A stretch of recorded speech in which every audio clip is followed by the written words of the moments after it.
It's week 16. I'm either part of group H or F. Never figured that one out. So, yeah. But this week's reading was on The Cycle of Liberation by Bobby Harrow. I think that's the only one I'm supposed to be speaking on this week, but I feel like that's wrong because that's not a lot. But I'm gonna go with that's what I'm doing, but because I've looked everywhere. But so this is what I pulled from it. After being informed about oppression and their roles in it, people see this systemic phenomenon, and when they see this, they seek out new paths for creating social change, like empowerment or liberation. The people that truly want to make the change in social justice problems have to do something about it, attitude and traits. They realize the personal level of change isn't enough. They can become frustrated because of the little amount of liberation so far being done. There are certain traits that people act because of the cycle of oppression. People must name the problem in terms of the systemic assumptions, structure, rules, or rules that are flawed. The chapter talks about how we can't have social change without thinking at a systemic level. People that are trying to make the change often skip over the level of transforming stage, which they need to go back to if they want to change any true change. This chapter also describes the chart of people to find their pathway in liberation. So at the beginning, that was the beginning, like the intro and everything. Now it's moving on to the big chart that's basically the rest of the entire page, the reading, the chapter. So it's the chart of liberation and all the steps and cycles of it. So it shows how people don't go the same direction and they don't go at the same speed. So not everyone's gonna take the cycle the same way, and it takes some people a long time. Some people go faster. It doesn't really. It just depends on the person and how they it goes for them.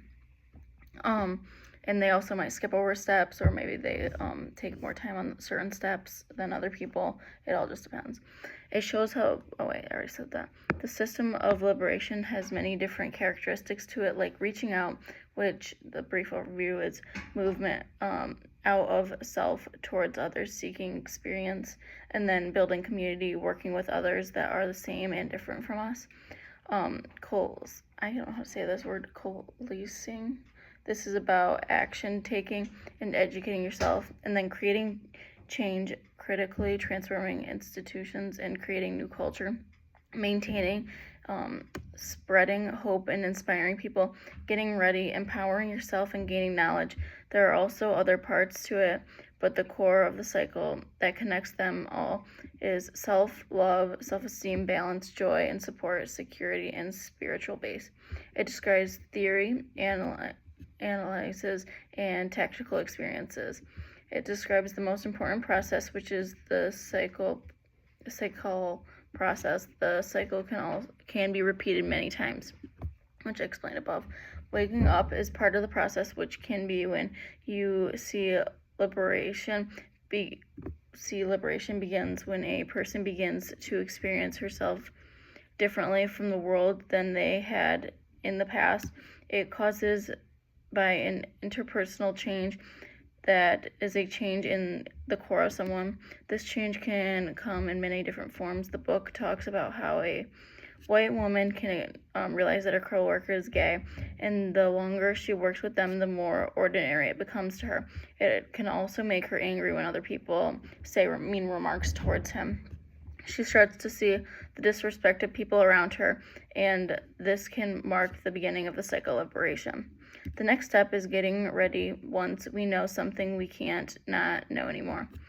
This chapter talks about how this step might not start immediately, but odds are that it will begin at some point. This step is demonstrating and building aspects of ourselves and others' worldviews based on our new perspectives. These aspects are based on the first part of liberation and introspectual education and consciousness rising. You might realize that you need to educate yourself by reading more, talking to more people. This phase, you are dismantling wrong or dismantling diminishing beliefs like stereotypes or discriminatory or privileged attitudes. We want to gain the knowledge that both privileged groups and target groups need to find the support step.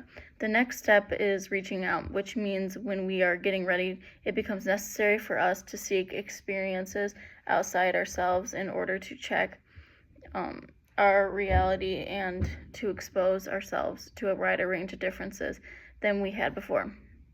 This chapter in part talks about how we need to utilize our skills and tools with others and experiment with expressing new views. We may get pushed back in this step, but also we might have new supporters in this phase. You might attend your first ever event that supports that side.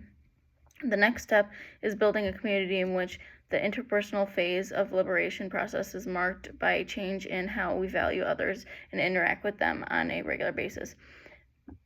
In this phase, there is 2 steps, which are dialoguing with people who are like us for support and dialoguing with people who are different from us and gaining understanding and building collections. People are listening and being valued. In step 1, we are seeking people out who may have similar experiences to our own and talk with them to see how they made sense of those experiences. Also asking what they have learned from them. Also about dialogue it is about how we see other groups. It is not always easy to create dialogues about the different axes across. The mission is to question and challenge the atmosphere, structures, and rules of the system of oppression. Also, we want to clarify our different needs, perceptions, strengths, resources, and skills in this process. This next step after dialogue is that word I can't say, which minimalizes our barriers, joins with allies, and fortifies our resolve. We are ready to move into action. In this phase, you might be raising money or educating people. We might be more assertive and confident at this stage. We see that working together is better in organizing groups. It doesn't mean you are necessarily successful at everything, but the likelihood of success is higher. The next step is creating change, which are parameters of the phase of the cycle of liberation, which includes using critical analysis and of the assumptions, structures, rules, and roles of existing systems of oppression and our collection power to begin transforming our system. New roles are made, new roles. We are healing from past differences and growing and redefining our power. We are transforming on a personal level. When there is a wide range of resources, the transformed system are greatly enhanced in wide range of resources, perspectives, and creativity being brought to bear on a commonly defined problem. Our second to last step is maintaining, which is in order for success, change needs to be strengthened, monitored, and integrated into the ritual of daily life. When diverse groups work together, they can transform together. We teach each other lessons of hope and peace. We become more human in this phase as a whole. The last step is the core of the cycle of liberation. It has set qualities or state of being that are held together. Some of these are people at the beginning of the cycle and they are nurtured, and some are further on. Balance keeps us upright and oriented, moving towards our goals. Liberation is known we aren't alone. It is a mutual support, encouragement, and trust. Liberation is based on something far bigger than me or as an individual or us as a collection or community or organization. All work together to create a better world. Then I'm done.